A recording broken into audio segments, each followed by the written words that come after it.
जय हिंद बच्चों। आज भी हम मैकेनिज्म ऑफ इलेक्ट्रोलाइसिस का एक केस देखेंगे। एक नहीं, दो केसेस देखेंगे। एक electrolysis of aqueous sodium chloride का देखेंगे और एक electrolysis of aqueous copper sulphate का देखेंगे। ठीक है, तो सबसे पहला फोर्थ इलेक्ट्रोलाइसिस ऑफ किसका देखें? सबसे पहले एक्वस सोडियम क्लोराइड का देखते हैं। Of aqueous sodium chloride. ठीक है, एक्वस सोडियम क्लोराइड का देखते हैं। ठीक है, जिसको हम बोलते हैं CuSO4, सॉरी NaCl का। ठीक है, किसका? NaCl का। कॉपर सल्फेट होते हैं ना, CuSO4। तो इसमें क्या होगा? एक्वस सोडियम क्लोराइड का मतलब है आपने एक्वस का सोल्यूशन लिया है। ठीक है, aqueous solution of sodium chloride, यानी कि इसके अंदर आपने सोडियम भी मिला दिया, लेकिन पानी सबसे ज़्यादा है। ठीक है, पानी सोडियम क्लोराइड से बहुत ज़्यादा है। ठीक है, ये है। ठीक है, और इस सॉल्यूशन को हम ब्राइम सॉल्यूशन भी कहते हैं। ठीक है, क्या कहते हैं? ब्राइम सॉल्यूशन। इसको हम क्या कहते हैं? ब्राइम सॉल्यूशन भी कहते हैं। ठीक है, अब इलेक्ट्रोलाइसिस के अंदर हम क्या देखते हैं? सबसे मेन पार्ट होता है हमारा आयंस। आयंस कौन कौन से? NaCl है इसमें, Na plus of Cl negative, ये होता है Na+Cl। ठीक है, और साथ ही साथ इसमें पानी भी प्रेजेंट है। क्या है? पानी भी प्रेजेंट है। तो पानी प्रेजेंट है तो H2O, तो H positive plus of OH negative. ये चार तरह के आयंस इसमें प्रेजेंट हैं। ठीक है, चार तरह के आयंस प्रेजेंट, एक ये, एक ये, एक ये, एक ये। अब आपने दिया इलेक्ट्रिक करंट, बाहर से दिया आपने इलेक्ट्रिक करंट। ठीक है, अब ये क्या होगा? ये आयंस मूव करेंगे। कैसे आयंस मूव करेंगे? देखो, ये आयंस जो है, पॉजिटिव आयंस कैथोड के ऊपर जाएंगे क्योंकि नेगेटिवली चार्ज है। ठीक है, रिडक्शन हो रही है, रिडक्शन तो होगी ही। इलेक्ट्रोलिसिस में इसमें सिर्फ साइन चेंज हो जाते हैं। ठीक है, अब Na है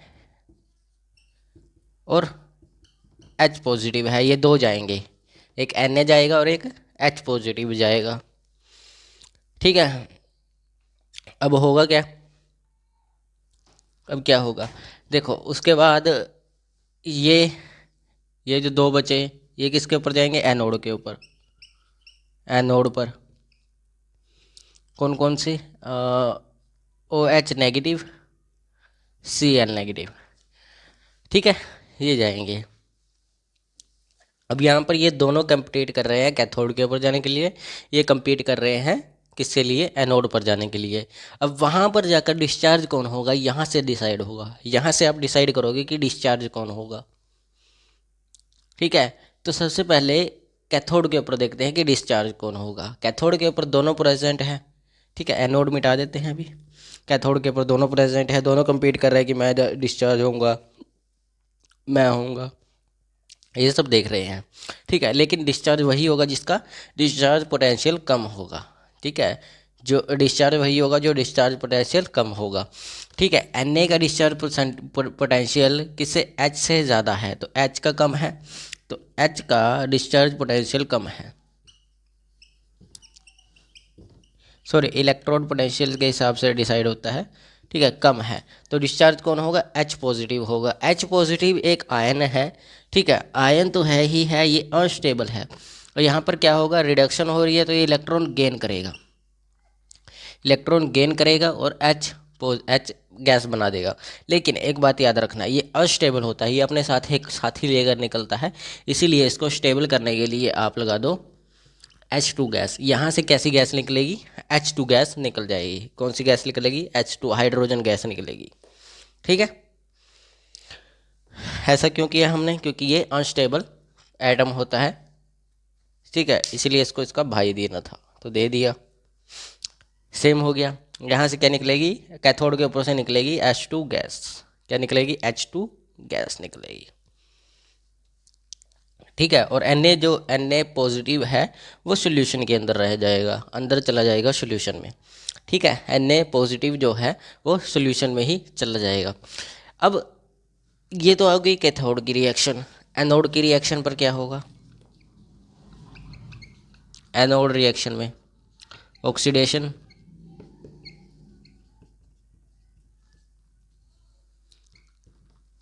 ऑक्सीडेशन होगा। ऑक्सीडेशन में क्या होगा? अब यहाँ पर दो चीज़ें कंपीट कर रही है, कौन कौन सी? OH और Cl, ये दो चीज़ें कंपीट कर रही है। ठीक है, दो चीज़ें कंपीट कर रही है। अब इनमें से डिस्चार्ज कौन होगा? जिसका इलेक्ट्रोड पोटेंशियल कम होगा, जिसका इलेक्ट्रोड पोटेंशियल या डिस्चार्ज पोटेंशियल कम होगा। ठीक है, तो कौन होगा? किसका कम है? देखो, OH नेगेटिव का जो डिस्चार्ज पोटेंशियल है वो ज़्यादा है। वो आपको मैं कल की सीरीज़ यहाँ पर लिख दूंगा, कल इलेक्ट्रोलिसिस सीरीज़ में बता दूंगा। ठीक है, OH नेगेटिव जो है वो ज़्यादा पोटेंशियल है और इसके पास कम इलेक्ट्रोड पोटेंशियल है। तो इसका मतलब क्या होगा? ये डिस्चार्ज हो जाएगा। Cl क्या होगा? डिस्चार्ज।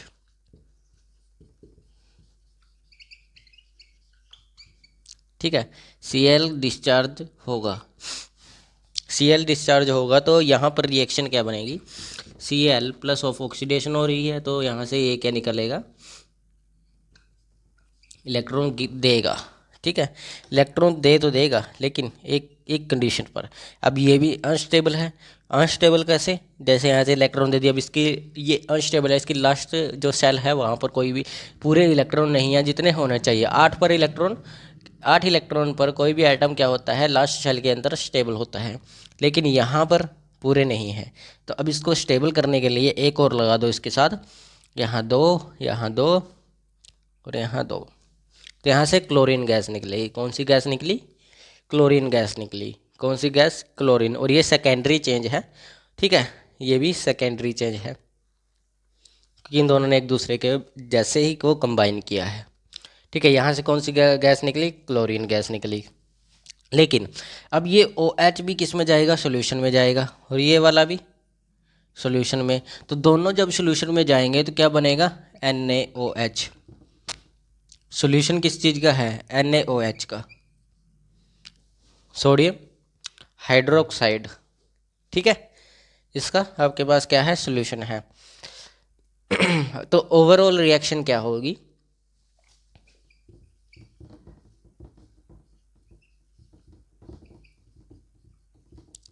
ओवरऑल रिएक्शन होगी आपकी NaCl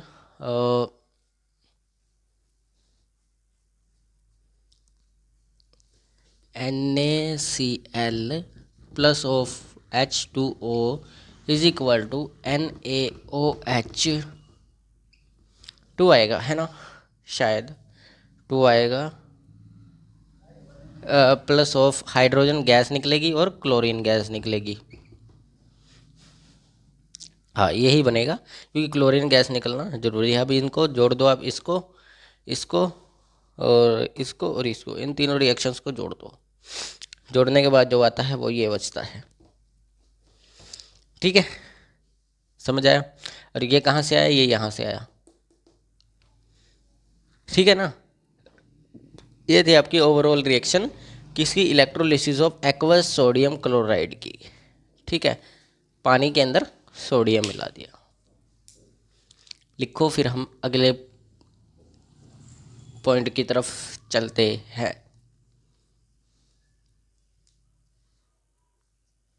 चलो अगला पॉइंट देखते हैं क्या कहता है। अगला पॉइंट बहुत ज़्यादा ज़रूरी है और इंटरेस्टिंग भी है और बड़ा भी है थोड़ा सा। ठीक है, उसको अच्छे से देखते हैं।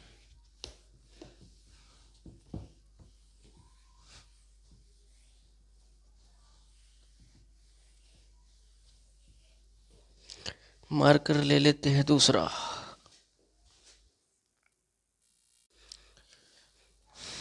चलो अगला देखते हैं। अगला क्या है हमारा? 5th, electrolysis of aqueous copper sulphate. ठीक है, electrolysis of aqueous copper sulphate, okay, CuSO4 ये होगा, ठीक है, यही होगा। अब आप लोग क्या करो कि आपने एक इसके अंदर क्या करोगे, आप एक इंसर्ट इंसर्ट इलेक्ट्रोड यूज़ करो। क्या करो यूज़, इनर्ट इलेक्ट्रोड यूज़ करो, या तो प्लेटिनम की करो या फिर कॉपर की कर लो, ठीक है। किसकी, इसके अंदर हम यूजिंग करेंगे, यूजिंग इनर्ट इलेक्ट्रोड, किस चीज़ की, या तो प्लेटिनम की या फिर ग्रेफाइट की, या प्लेटिनम की यूज़ कर लो या फिर ग्रेफाइट की यूज़ कर लो। इन दोनों में से एक आप क्या करोगे, इलेक्ट्रोड यूज़ करोगे, ठीक है, जिसके ऊपर क्या होगा, कॉपर जमा होता रहेगा। अभी मैं आगे बताऊंगा, कॉपर जमा होता रहेगा। और इस एग्जांपल को आप रिफाइनिंग ऑफ कॉपर भी बोल सकते हो, यानी कि प्योर कॉपर को निकाला, रिफाइनिंग ऑफ कॉपर ये भी बोल सकते हो। एक एग्जांपल हो रहा है इसके जैसा ही, सेम है लेकिन थोड़ा सा अलग है, ठीक है। उसके अंदर आपको पता है कौन सी आपने इलेक्ट्रोड लेनी है, प्लेटिनम की या फिर ग्रेफाइट के हिसाब से, वहाँ पर कॉपर पता नहीं जिंक की लेनी होती है, जब करेंगे तो बता देंगे, ठीक है। तो अब इसमें आपने इनर्ट इलेक्ट्रोड ले ली, ठीक है, इनर्ट इलेक्ट्रोड लेनी। अब सॉल्यूशन के अंदर दो तरह के आयंस रहेंगे। कौन कौन से आयंस रहेंगे दो तरह के, एक तो कॉपर सल्फेट के अंदर आयंस जो होते हैं वो Cu positive plus SO4 negative रहेंगे। कैसे देखो, सॉल्यूशन में जो आयंस हैं, आयंस कौन कौन से होंगे, कॉपर CuSO4 के है ना, तो Cu2 positive plus of SO4 negative, ठीक है। लेकिन यहाँ पर एक चीज़ और प्रेजेंट है, यहाँ पर एक चीज़ और प्रेजेंट है, वाटर, पानी भी प्रेजेंट है। तो पानी भी प्रेजेंट है तो क्या होगा, H positive plus of OH negative, ये प्रेजेंट होगी। आपको रिएक्शंस का पता है कैसे होगी, वो मैंने यहाँ पर डायरेक्टली लिखा है, इसीलिए आपको अगर लिखना है तो इस साइड लिख देता हूँ रिएक्शंस के हिसाब से। तो CuSO4 is equal to Cu2 positive plus of SO4 negative, ठीक है, ये दो आयंस हो गए। और एक H2O की बनी है, ठीक है, H2O की बनी है, तो H positive plus of OH negative, ये हो गई, ठीक है। वही सेम कहानी, आपने करंट दिया बाहर से, करंट दिया तो क्या होगा, H और कॉपर दोनों के दोनों कहाँ जाएंगे, हाँ कहाँ जाएंगे, कैथोड पर जाएंगे, और ये दोनों के दोनों एनोड पर जाएंगे। सबसे पहले देखते हैं कैथोड, कैथोड पर कौन जाएगा, Cu2 positive plus of H, ये A प्लस नहीं होगा, ये H पॉजिटिव, ये दो आयंस कैथोड पर जाएंगे, क्योंकि अपोजिट चार्जेस आर अट्रैक्टेड। तो अब एक दूसरे को अट्रैक्ट करके, तो यहाँ नेगेटिव चार्ज, यहाँ पर पॉजिटिव, तो ये किसकी तरफ जाएगा, कैथोड की तरफ जाएगा। इतना समझ आया। अब देखो आगे क्या होगा, अब इनमें से डिसाइड करो, कंपीट कर रहे हैं कि कौन डिस्चार्ज होगा। अब दोनों में से बताओ कौन डिस्चार्ज हो सकता है। Cu कॉपर जो है उसका डिस्चार्ज पोटेंशियल बहुत ज़्यादा है H पॉजिटिव से, तो H पॉजिटिव का जो इलेक्ट्रोड पोटेंशियल होता है वो 0.0 होता है, 0.00 होता है। तो इसका तो सबसे कम ही है, कॉपर का इससे ज़्यादा है, इसका कम है। तो H पॉजिटिव क्या हो जाएगा, डिस्चार्ज होगा। कल मैं इलेक्ट्रोलिसिस सीरीज़ में बता दूंगा, ठीक है।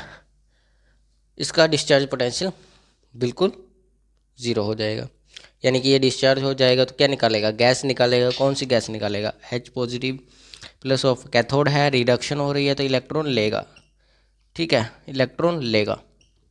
लेकिन अनस्टेबल के कारण क्या करेंगे, दो एटम्स कंबाइन हो जाएंगे, तो क्या बनेगी, H2 गैस बनेगी। तो ये तो गैस बनेगी, ये तो गैस बनेगी, ठीक है, H2 गैस तो बनेगी ही। लेकिन एक काम और होगा, यहाँ पर जो ये कॉपर बचा है, ये वाला कॉपर, ये सॉल्यूशन में नहीं जाएगा, सॉल्यूशन में नहीं जाएगा। ये क्या करेगा, सॉल्यूशन में से किसकी तरफ आता रहेगा, इलेक्ट्रोड पर, जो इनर्ट इलेक्ट्रोड हमने ली है उसके ऊपर जमा होता रहेगा। ठीक है, किसके ऊपर जमा होता रहेगा, इनर्ट इलेक्ट्रोड के ऊपर जमा होता रहेगा। तो Cu2 पॉजिटिव इलेक्ट्रोड पर जमा होगा, जमा होता रहेगा। ठीक है, चल रहा है वैसे ही, हाइड्रोजन गैस निकल रही है, कॉपर जमा होता रहा है, ऐसे कहानी चलेगी। अब एनोड के ऊपर, एनोड के लिए, ठीक है, एनोड पर कौन कौन से हैं, एक तो ये आएगा और एक ये आएगा। ठीक है, एनोड, एनोड पर आएगा SO2 SO4 2 negative of OH negative, ये दो आएंगे, दोनों कंपीट करेंगे, कौन सा ऊपर जाएगा, कौन सा डिस्चार्ज होगा। तो OH नेगेटिव जो है, OH नेगेटिव जो है वो डिस्चार्ज हो जाएगा, क्योंकि OH नेगेटिव का SO4 से क्या है, डिस्चार्ज पोटेंशियल कम है। तो ये क्या हो जाएगा, OH डिस्चार्ज होगा, OH नेगेटिव डिस्चार्ज हो जाएगा। ठीक है, अब ये डिस्चार्ज हुआ तो आप क्या करोगे, देखो अब इसका डिस्चार्ज होने पर रिएक्शन होगी, तो रिएक्शन क्या होगी, OH negative is equal to, इसकी रिएक्शन होनी चाहिए, या एक पानी बनना चाहिए और ऑक्सीजन गैस बननी चाहिए। ठीक है, plus of O2 is plus of 4 electron ये बाहर निकाल देगा। ठीक है, यानी कि ऑक्सीजन गैस निकल रही है तो एनोड से क्या निकलेगी, ऑक्सीजन गैस निकलेगी, और जो OH है, OH जो है, सॉरी SO4 है जो है, वो सॉल्यूशन में ही चला जाएगा, सॉल्यूशन के अंदर ही जाएगा। ये क्या होगा, गैस बनेगी, कौन सी, O2 gas,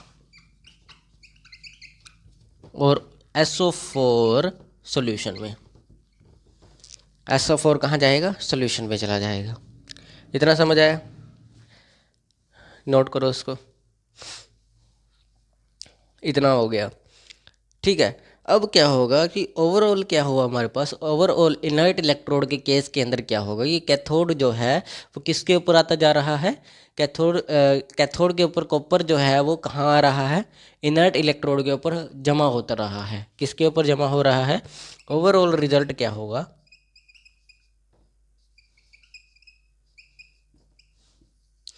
inert electrode case में, इनर्ट इलेक्ट्रोड केस में क्या होगा कि जो कैथोड से Cu पॉजिटिव है कॉपर जो है वो जमा होगा। ठीक है, एनोड पर क्या होगा, O2 गैस निकलेगी, O2 गैस निकलेगी, यहाँ पर निकलेगी, इस पर से निकलेगी इस पर से निकलेगी आपकी हाइड्रोजन गैस को कैथोड पर। ओवरऑल रिएक्शन तो यही है, लेकिन इसके अंदर तो एक इम्पॉर्टेंट केस आता है। इम्पॉर्टेंट केस क्या है कि आपने अब की बार क्या किया, इनर्ट इलेक्ट्रोड की जगह है, ठीक है, इनर्ट इलेक्ट्रोड की जगह कॉपर की आपने क्या ली, कॉपर इलेक्ट्रोड ली। क्यों ली, क्योंकि इसके ऊपर सारा का सारा कॉपर जमा हो गया, तो ये कॉपर इलेक्ट्रोड बन गया। ठीक है, अब इनर्ट की जगह आप कौन सी यूज़ करोगे, कॉपर इलेक्ट्रोड यूज़ करोगे। ये स्पेशल केस है, कौन सा केस है, important case. Copper sulphate same same solution low, but आप क्या करो, कॉपर इलेक्ट्रोड लो। अब इसके अंदर क्या चेंज आएगा ये हमें देखना है, क्या इसके इसके अपोजिट इसके ऊपर क्या चेंज होता है ये हमें देखना है। ठीक है, रिएक्शन करवाओ, कैथोड पर रिएक्शन कौन सी होगी, कैथोड पर रिएक्शन होगी Cu2 positive plus of Cu2 positive, हाँ यही होगी। तो इलेक्ट्रॉन ये देगा ना, कैथोड पर रिडक्शन होती है ना, कॉपर बनेगा। ठीक है, ये इलेक्ट्रॉन दे देगा, वो कॉपर बन जाएगा। अब कैथोड पर क्या होगा, एनोड पर सॉरी, एनोड पर क्या होगा, एनोड पर होगा क्या कि यही चीज, अब इसके अंदर कोई अलग से कुछ नहीं है, इसके अंदर अब आपने देखिए इसमें भी कॉपर सल्फेट था, इसमें भी ये आपके पास गया था कॉपर, कॉपर बचा, सेम सोल्यूशन आपने लिया तो कॉपर ही होगा, कॉपर जो होगा वो ऑक्सीडेशन करेगा। तो ऑक्सीडेशन में होगा क्या कि Cu+ ऑफ 2 इलेक्ट्रॉन बाहर निकलेगा, इसमें ये होगा, ठीक है ना। अब इसके अंदर क्या होगा कि इलेक्ट्रोड जो है कॉपर का है, इसलिए ऐसा हुआ है, क्योंकि इलेक्ट्रोड जो है वो कॉपर का है, इसलिए ये रिएक्शन यहाँ पर एनोड पर भी यही रिएक्शन बनी और कैथोड पर भी यही रिएक्शन बनी, क्योंकि हमारे पास जो इलेक्ट्रोड है वही कॉपर का है, तो अलग से क्या होगा, अलग से ना कुछ हो सकता है, ठीक है। तो सेम दोनों के ऊपर यही रिएक्शन होगी, ठीक है। तो ऐसा क्या होता रहेगा कि जो कॉपर है वो ज़्यादा होता रहेगा उसके ऊपर डिपॉजिट, यानी कि इसके ऊपर इलेक्ट्रोड के ऊपर कॉपर की ही कॉपर ज़्यादा आता रहेगा, जमा होता रहेगा उसी के ऊपर, ठीक है, कॉपर की मात्रा ज़्यादा होती रहेगी। और इसी प्रिंसिपल को, ये कॉपर के ऊपर कॉपर जमा होना, इसी प्रिंसिपल को हम बोलते हैं इलेक्ट्रोप्लेटिंग, ठीक है, क्या बोलते हैं, इलेक्ट्रोप्लेटिंग, इसी को हम बोलते हैं इलेक्ट्रोप्लेटिंग। एक और नाम से जाना जाता है इसको, एक और नाम से जाना जाता है इलेक्ट्रो रिफाइनिंग ऑफ कॉपर, हाँ, इलेक्ट्रो रिफाइनिंग ऑफ कॉपर, एक और नाम से जाना जाता है इलेक्ट्रो रिफाइनिंग ऑफ कॉपर, ये दो नाम से इसको जाना जाता है, इसी मेथड को। देखो कॉपर की हमने ये स्पेशल केस इसलिए किया क्योंकि ताकि हम जान सके भी इसको बोलते क्या है, यानी कि कॉपर का जमा होना, यानी कि कॉपर का जमा होना किसके ऊपर, इलेक्ट्रोड के ऊपर, उसी को हम क्या बोलते हैं, इलेक्ट्रोप्लेटिंग या फिर इलेक्ट्रो रिफाइनिंग ऑफ कॉपर। वहाँ से हम प्योर कॉपर निकाल पाते हैं, रिफाइनिंग ऑफ कॉपर, ठीक है। तो ये आपका केस था, 5th केस। हाँ, कल हम बात करेंगे 6th केस की, और उसके साथ साथ हम इलेक्ट्रो सीरीज भी समझेंगे, ठीक है। तो मिलते हैं अगली क्लास में। जय हिंद, जय